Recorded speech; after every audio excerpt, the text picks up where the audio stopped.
Bom dia, boa tarde, boa noite. Aqui é o professor Valdemir. A gente está aqui para esse segundo encontro, da sua oficina sobre religiosidades afrodiaspóricas e a educação. Ok? Como eu tinha falado no primeiro vídeo, nesse segundo encontro, nessa segunda teleaula aqui, a gente vai tocar um pouco sobre a discussão em torno do racismo religioso, passando alguns conceitos básicos, que são importantes para a gente compreender a situação, o problema, para a gente ajudar as professoras, e os professores, da nossa pequena Luciana a lidar com a situação problema, que é o fato da Luciana ter que passar por 30 dias de ausência, no espaço escolar, e também ter que cumprir diversos preceitos religiosos durante o período subsequente, ok? Então aqui a gente vai discutir um pouco mais, a gente vai ter mais algumas informações que vão ajudar a gente a tentar pensar a resolução dessa situação problema, ok? Então vamos lá. Bom, quando a gente fala de racismo religioso, de religiosidade no espaço escolar, a gente precisa entender duas coisas, são duas ideias básicas. A primeira, o que a gente pode compreender como religião, e a segunda, a forma como isso que a gente compreende como religião interfere e existe no espaço escolar, Então a gente tem essas duas características, esses dois elementos, que são fundamentais para a gente conseguir compreender como que essas coisas estão funcionando, ok? Bom, a gente tem uma definição de religião, que eu gosto sempre de trabalhar, que foi cunhada pela sociologia, Então, a sociologia da religião, um dos campos, um dos campos clássicos do estudo da sociologia, e que vai definir religião da seguinte forma, Eu vou ler aqui, Essa definição está num livro chamado As Formas Elementares da Vida Religiosa, de um autor francês chamado Émile Durkheim, que eu acredito que vocês conheçam, porque ele é um clássico da sociologia, e tem muitos textos tratando sobre educação, Sociologia da educação. Então ele vai definir da seguinte forma religião. Religião é um sistema solidário de crenças seguintes e de práticas relativas a coisas sagradas, ou seja, separadas, proibidas. Crenças e práticas que unem na mesma comunidade moral chamada igreja. Todos os que a ela aderem. Bom, quando Durkheim vai apresentar essa definição de religião, ele vai dizer que a religião é composta por duas coisas, É um conjunto de crença e um conjunto de práticas. Então, todas as religiões elas têm um conjunto de crença e um conjunto de prática.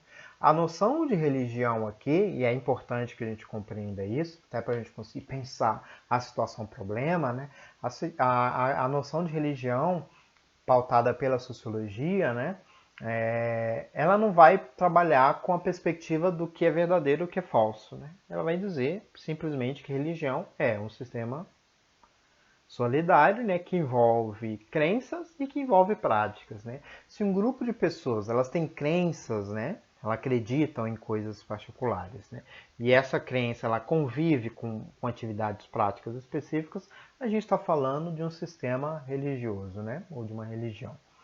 Bom, e o porquê que eu acho que essa definição de religião é importante, Porque a partir do momento que a gente compreende, a gente entende o que é essa religião, a gente vai compreender que candomblé, umbanda,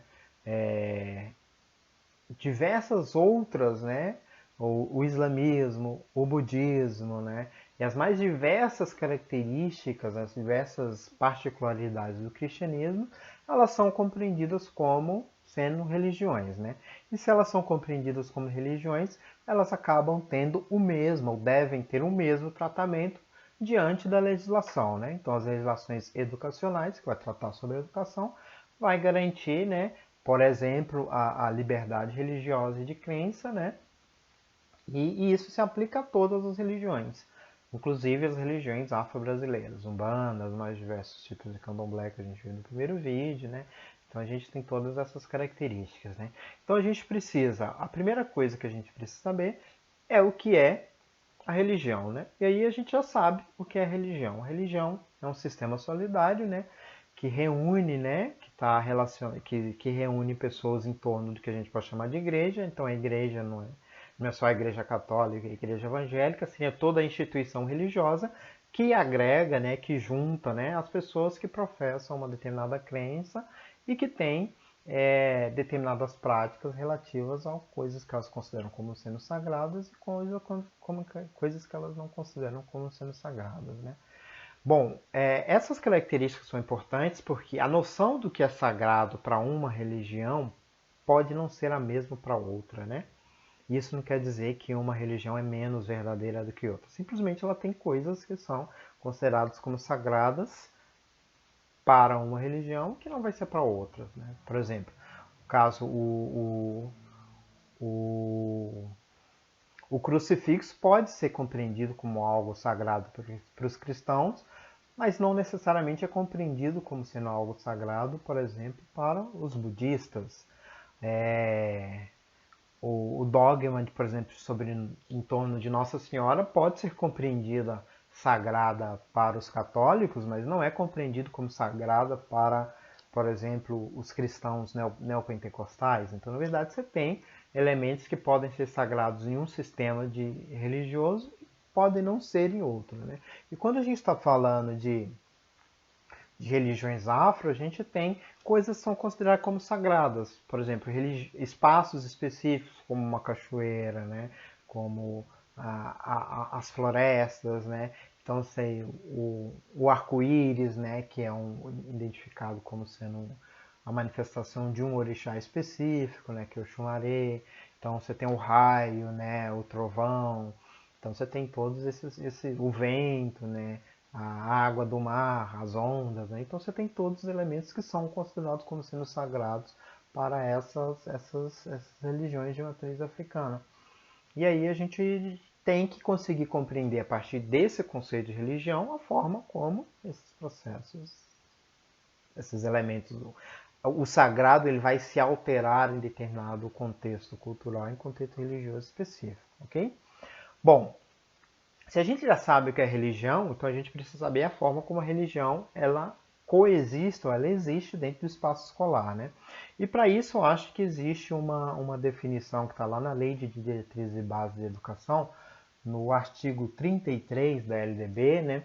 Que vai definir o ensino religioso, né? E essa noção de ensino religioso ela é muito específica para a gente compreender a dimensão que esse fenômeno da religião e do religioso tem ou deve ter dentro do espaço escolar, né?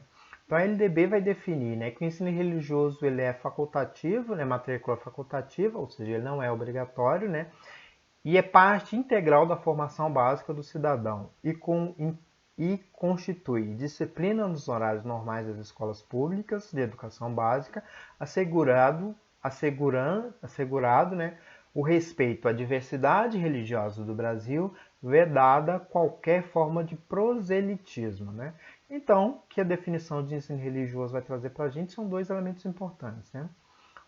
Três, na verdade, né? Que ela é facultativa, então as pessoas não são obrigadas a cursar o ensino religioso, né? A segundo elemento, né? Que ela é um processo básico de formação dos indivíduos, ok? Então é isso, né? E o terceiro é que ela não pode estar vinculada, né? Ainda no segundo, ela é de formação básica das pessoas, né? E precisa respeitar a diversidade, né? E o terceiro que é vedada qualquer forma de proselitismo, ou seja, as pessoas não podem utilizar o ensino religioso para estabelecer processos de doutrinação política, né? Isso vale para todas as profissões religiosas, né? Então, as pessoas não podem fazer uma doutrinação cristã ou católica, né, no ensino religioso, como não podem fazer do espiritismo, assim como não pode fazer do islamismo, assim como não pode fazer das religiões de matriz africana, né? Então, a gente tem justamente esse processo, né? Então, quando a gente pensa em ensino religioso, né, no espaço escolar, a gente precisa ter em mente essa questão da forma como o ensino religioso já está vinculada justamente a essa questão da diversidade cultural que existe dentro do espaço escolar, né? Então, então essa reflexão sobre a diversidade cultural na educação, ele é um elemento imperativo, né? Ela não pode ser deixada, não pode ser colocada de lado no que se refere a esses processos, né? Até porque o Brasil é signatário, né, de uma declaração internacional que chama Declaração Mundial sobre Educação para Todos, né?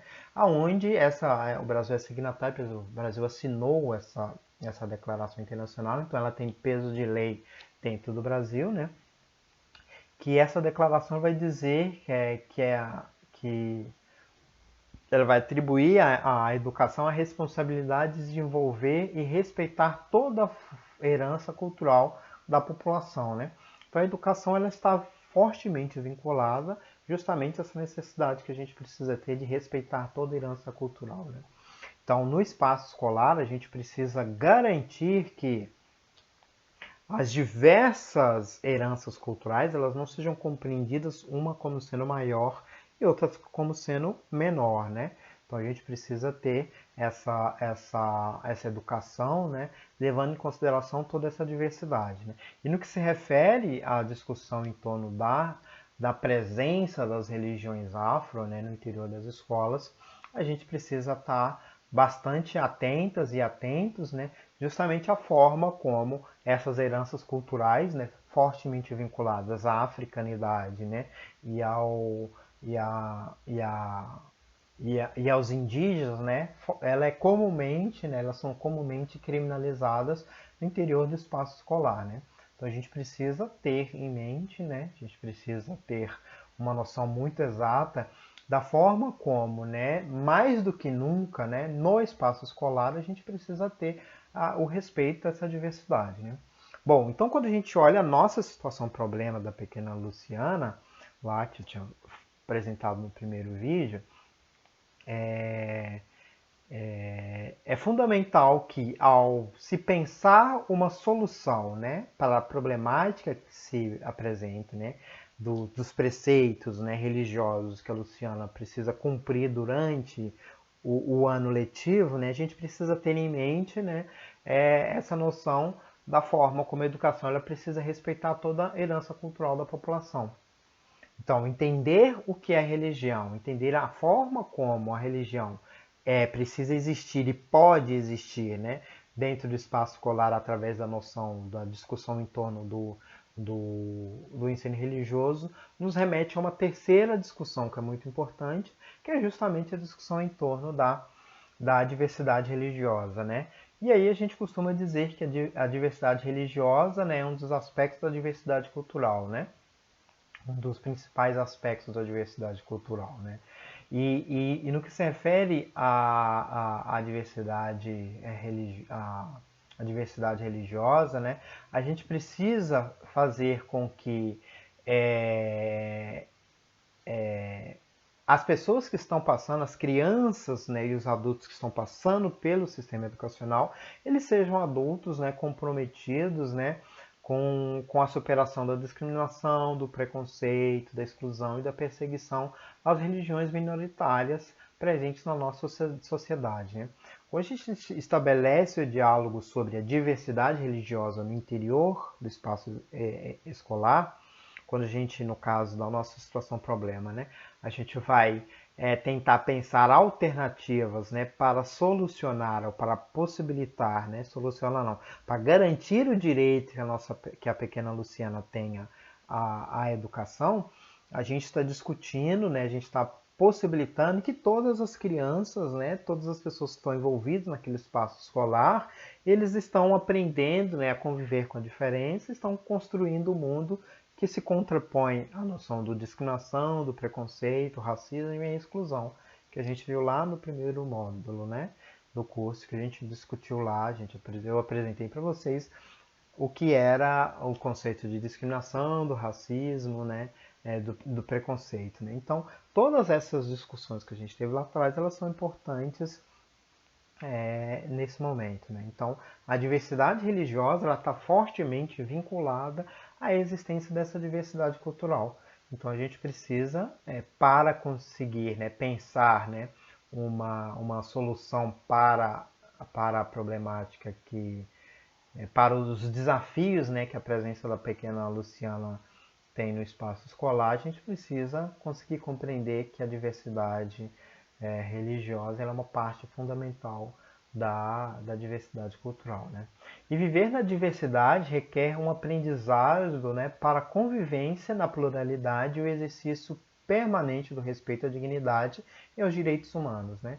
Então, a viver na diversidade, a gente precisa reconhecer, né, que essas crianças, no caso da Luciana, ela tem um direito garantido, ela tem um direito constitucional de ter acesso à educação, né?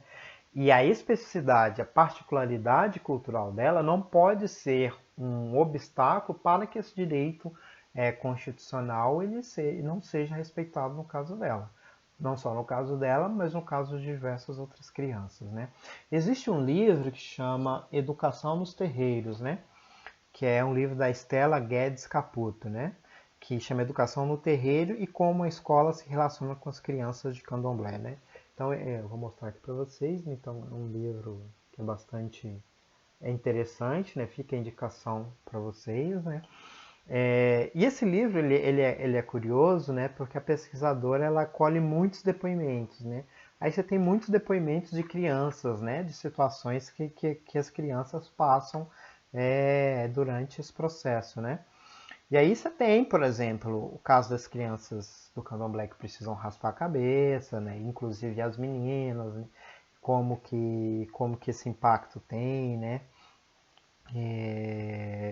Impacto tem na, na vida das crianças, né? E eu vou só...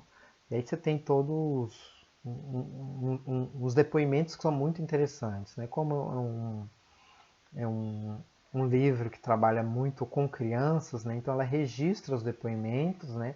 E acabam dizendo, né? Transcrevendo um pouco, né? As angústias, os sofrimentos, né? E a forma inadequada, né? Que professoras e professores e a direção da escola acaba tratando as crianças que têm que participam, né?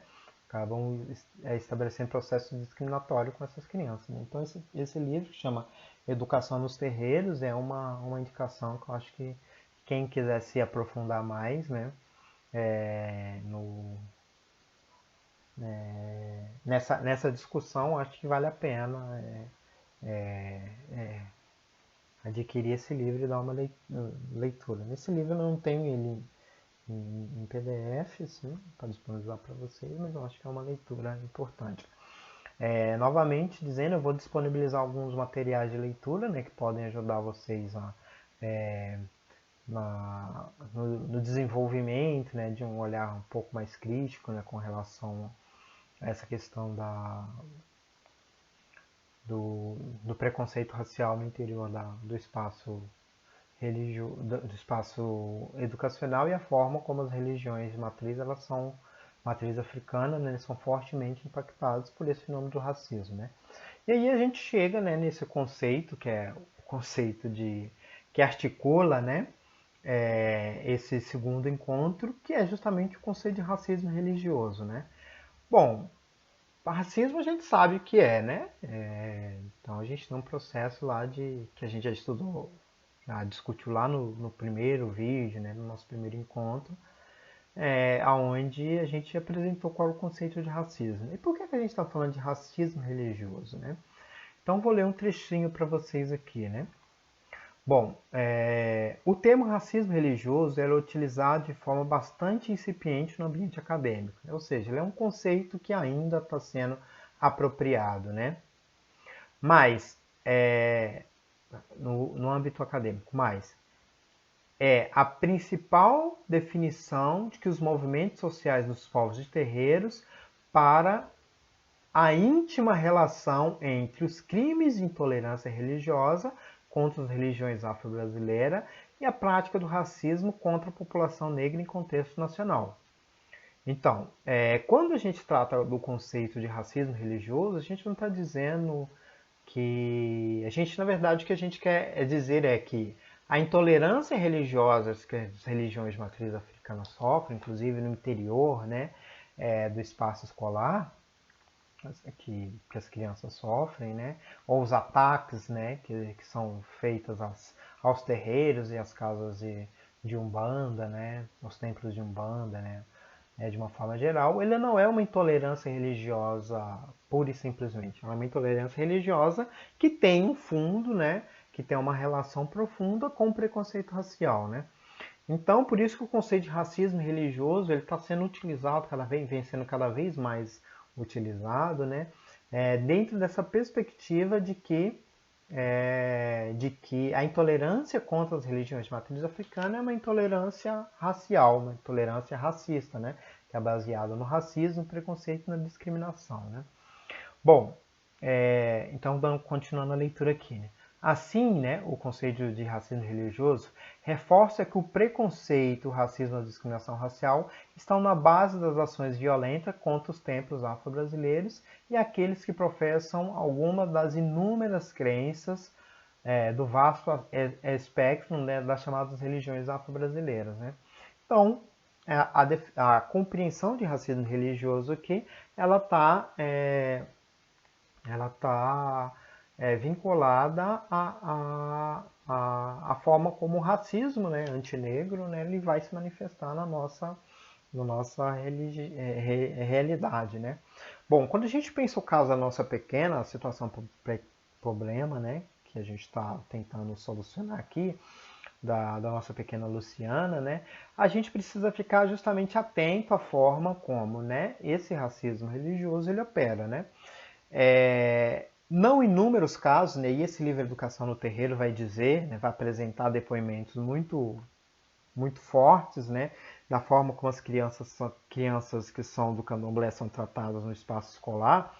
Ela vai apresentar justamente da forma como, né, o espaço escolar ele fortalece, né, racismo, né, e agride essas crianças, né. Então, não, todo mundo tem que usar calção para fazer educação física. E se você precisa passar um ano de saia e não pode usar calção, não pode usar calção, você vai ser reprovado nessa disciplina, né? Então a gente está dizendo da forma como essas práticas do racismo, né, da intolerância religiosa, ela vai dificultando justamente esse processo. Ó, a Luciana precisa utilizar roupa branca durante 3 meses, né? Pô, se o uniforme da escola é um uniforme azul, por exemplo, ou as crianças são obrigadas a utilizar, por exemplo, uma calça jeans ou uma saia jeans, né? Como que fica esse processo, né? Então, a discussão sobre racismo religioso no espaço escolar, ele vai ajudar justamente a gente a compreender a forma como essas práticas de intolerância religiosa, né, elas estão fortemente vinculadas à existência do racismo, preconceito e à discriminação, que a gente já vem discutindo, né? E aí a gente tem algumas ocasiões em que o racismo religioso ele vai se manifestar. E aí a gente vai tentar pensar um pouco aqui, né? Bom, o primeiro é ofender alguém com xingamentos relativos à sua religião. Então é muito comum, né? E esse livro, Educação nos Terreiros, né, que vai tratar sobre essas crianças, vai apresentar inúmeros relatos, né, onde as crianças são acusadas de adorar o Satanás, o demônio, né? Essa sua religião é coisa do demônio, está cobrindo a cabeça porque é coisa do demônio, assim, né? Então é muito comum, assim, né? Então, os xingamentos relativos à religião, à prática religiosa de uma pessoa, é uma manifestação desse racismo religioso, né? Por exemplo, impedir a entrada ou negar atendimento a alguém em estabelecimento comercial de prestação de serviço ou diversão aberto ao público por motivos de religião, que é uma coisa que é muito comum no caso das crianças, né? Então, a nossa pequena Luciana, né, ela poderia ser, né? A gente está falando de uma manifestação do racismo religioso, ela poderia ser impedida de adentrar o estabelecimento educacional, que é uma prestação de serviço público, né, garantido na Constituição, por motivo religioso, né? Então, ela tem algumas necessidades religiosas específicas e que acaba sendo seu direito violado, né? O terceiro, né, impedir, negar ou dificultar o acesso de alguém a cargo, emprego, estabelecimento de ensino ou em órgão público ou empresa privada por conta da religião. Aí no caso aqui a gente tem a história da nossa Luciana também, nossa pequena Luciana presente, né? O 4, praticar, induzir ou incitar por qualquer meio, inclusive por meio de comunicação, a discriminação ou preconceito religioso. Aqui a gente precisa estar bastante atento à forma como os livros didáticos apresentam essa diversidade religiosa, né? Então, toda vez que nós, que somos professores e professoras, a gente se depara, por exemplo, né, com material didático que é preconceituoso, a gente precisa alertar, né, a direção, né, os órgãos competentes e problematizar justamente essa persistência do racismo dentro desse material didático, ou vídeo, ou peça publicitária, ou qualquer coisa do tipo, né? Bom, o quinto, né, forma que a gente tem da manifestação do racismo religioso é praticar a autoofensiva, principalmente nos meios de comunicação, a religião alheia, com o propósito de diminuí-la e ridicularizá-la, né? Uma das coisas que a gente tem muito, acontece muito com as crianças, né, é as pessoas dizerem que, por exemplo, dizer que o candomblé ou a umbanda não é religião. Então você vai diminuir. Então você tem a religião que são importantes e você tem isso que você faz, que você participa aí, e que é menos importante, né? Então isso é uma forma, né? Ou ridicularizar, né? Fazer piadas. Ah, não, porque fulano estava lá dançando com bode preto. É hahaha, todo mundo saindo. Ah, não, porque não sei de que lá, tá? Os indígenas são tão selvagens que acreditam que a lua é um deus. Então você faz sempre esses processos de tentar ridicularizar e diminuir, e são manifestações do racismo religioso, assim, né? Bom, e, a, e o sexto e último, né, elemento, assim, que vai dizer pra gente aqui, né, de manifestação onde o racismo religioso vai participar, que são os 6 principais aqui, ele vai dizer, né, que é humilhar alguém publicamente por motivo de crença religiosa ou impedir ou perturbar cerimônias ou cultos religiosos, ou menosprezar publicamente ato ou objeto de culto sagrado, né? Então é isso, né? No candomblé a gente tem, nas religiões afro a gente tem, durante esse processo de preceito religioso, né, que a Luciana, que a nossa pequena Luciana precisa cumprir, ela precisa utilizar alguns colares, né, que a gente chama fio de conta ou guia de proteção, né? E aí é muito comum, né, as pessoas que não conhecem, as pessoas quererem pegar, arrancar, né, tirar, né? Algumas vezes eu estava em espaço público, né, utilizando os meus colares, né, fio de contas, e as pessoas vêm dizer, né, que aquilo é coisa do demônio, quer pegar para arrancar, né, em nome do Senhor Jesus, eu vou arrancar isso, vou romper toda a prisão da sua vida. Já tive várias vezes, né, que discuti com as pessoas em espaços públicos por conta disso, né. Na época que eu morava em Brasília, uma vez eu estava numa praça de alimentação do shopping, né, comendo, né, almoçando, e um senhor que estava lá, ele queria, de todas as formas, né, que eu estava sob a influência do mal, do Satanás, né, que ele queria arrebentar os meus colares, né, as minhas guias de proteção. Então eu tive que ser bastante enfático e expulsar ele, né, dizer de forma bastante enérgica, né, se ele não parasse com aquele movimento, eu iria chamar a segurança do shopping e denunciar ele por crime de racismo, né? Então essas são algumas coisas, alguns exemplos que a gente tem, que são coisas que acontecem, né? Muito, muito presentes, acontece de uma forma muito corriqueira no espaço escolar, né? Então, quando a gente olha, né, para essa nossa situação problema, a gente tem a nossa pequena Luciana, né, com todas essas características, com todos esses elementos, né, que vão fazer com que ela esteja numa situação muito particular dentro desse espaço escolar, né? E aí cabe a gente, né, a partir do que a gente já conheceu no nosso primeiro encontro, aqui no nosso primeiro vídeo, né, dessa oficina, né, e o que a gente conhece nesse segundo, a gente já tem a capacidade de pensar ou de tentar pensar ou problematizar, né, alguma das questões que são fundamentais para a gente conseguir dar uma solução para a garantia, né, do direito à educação que a nossa pequena Luciana tem, né? Então a gente já sabe, né? A gente já sabe o porquê que ela está nesse processo, né? Porque que ela precisa ficar 30 dias, né? Recolhidas no terreiro. Mesmo que a gente não saiba o que acontece lá, a gente sabe que isso é um processo iniciatório que está vinculado a uma tradição, uma matriz, né? E uma matriz cultural específica, né? Então a gente já sabe isso, né? A gente já sabe que o preceito religioso que ela vai ter que cumprir durante 3 meses, né? Utilizando roupas específicas, manter a cabeça coberta, também está vinculada a essa tradição cultural. E a forma como ela precisa, por exemplo, usar saia, precisa utilizar os cordões ritualísticos, né, durante esse período de a saia durante um ano, né? Então a gente já sabe que tudo isso está vinculado a essa tradição, né? E por outro lado a gente já sabe que a educação ela precisa fomentar, ela precisa trabalhar, né? Garantir a diversidade cultural, né? Dentro do espaço, né? Então a educação ela não pode criminalizar, né? Qualquer tradição cultural, né? Então a gente já tem dois elementos importantes aqui, né? Então mesmo que a gente não saiba muito bem o que a gente pode fazer para garantia, a gente já sabe que a nossa pequena Luciana ela está fortemente amparada, né? Ela tem a garantia dos seus direitos e qual seria o movimento desejado da instituição de ensino que se refere a, a, a garantia do direito que a nossa pequena Luciana tem, né?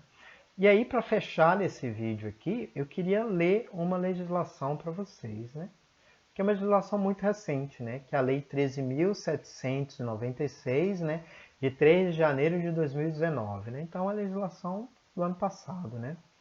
Bom, essa legislação ela vai dizer assim, ela diz: o presidente da República faço saber que o Congresso Nacional decreta e eu sanciono a seguinte lei, né? Artigo 1, né? A lei Artigo 1. O artigo 1º, né? Primeiro artigo, né, a da Lei 9.300, né, e 94, de 20 de dezembro de 1996, que é a Lei de Diretrizes e Bases da Educação, que é a LDB, passa a vigorar acrescida do artigo 7º-A. O artigo 7º-A vai dizer, né, ao aluno regularmente matriculado em situação de instituição de ensino pública ou privada, de qualquer nível, é assegurado o exercício de livre consciência e de crença, o direito de, mediante prévio e motivado requerimento, né, ausentar-se de prova ou aula marcada para o dia em que, segundo os preceitos da sua religião, seja vedado o exercício de tais atividades, né? Devendo-se-lhe atribuir a critério da instituição, sem custo para o aluno, uma das seguintes prestações alternativas, nos termos do inciso 8º do caput do artigo 5º da Constituição Federal. Primeira alternativa: a prova ou aula de reposição, conforme o caso, a ser realizada em data alternativa no turno de estudo do estudante ou em outro horário agendado com sua anuência expressa. O segundo, né? Trabalho escrito ou outra forma de modalidade de atividade de pesquisa com tema, objetivo e data de entrega definida pela instituição de ensino. O parágrafo 1º, né? A prestação alternativa deverá observar os parâmetros curriculares e é o plano de aula do dia da ausência do aluno. Parágrafo 2º, né? O cumprimento das formas da prestação alternativa, que trata esse artigo, subsidiará a obrigação original de todos os efeitos, né? Inclusive regulamentados no registro de frequência. Artigo 3º. As instituições de ensino implementarão progressivamente, no prazo de 2 anos, as providências e adaptações necessárias à adequação do seu funcionamento à medida previstas nesse artigo. Okay? E o parágrafo 4 tá. É disposto nesse artigo, não se aplica ao ensino militar a que se refere o artigo 86 da lei, né? Da Lei de Diretrizes Básicas da Educação. E o artigo 2º dessa lei é a lei entra em vigor após decorridos 60 dias para a sua publicação, né? Bom, essa legislação que, que, que eu acabei de ler para vocês, ela vai ser uma legislação que vai servir de base para a gente construir uma solução, né, definitiva, né, uma solução cabível para a garantia do direito, né, à nossa pequena Luciana a ter na educação, né? Então essa legislação ela foi promulgada em 3 de janeiro, né, e ela tem 2 anos para ser implementada na sua totalidade, ou seja, a gente está do 2 de janeiro do ano passado, 2019. Então a gente já está no período final que as instituições de ensino precisam estabelecer, regularizar esse processo, né? Então, baseado nessa legislação, a gente já consegue pensar um pouco a solução da nossa situação-problema, né? Através de acionar essa lei 13.793 de 2019, né, que altera a LDB, a gente já tem a possibilidade de pensar uma solução para o problema da nossa pequena Luciana. Ok? Bom, mas isso a gente vai continuar a discutir no nosso terceiro vídeo aqui, terceiro e último vídeo, ok? Um abraço, se cuidem, pessoal.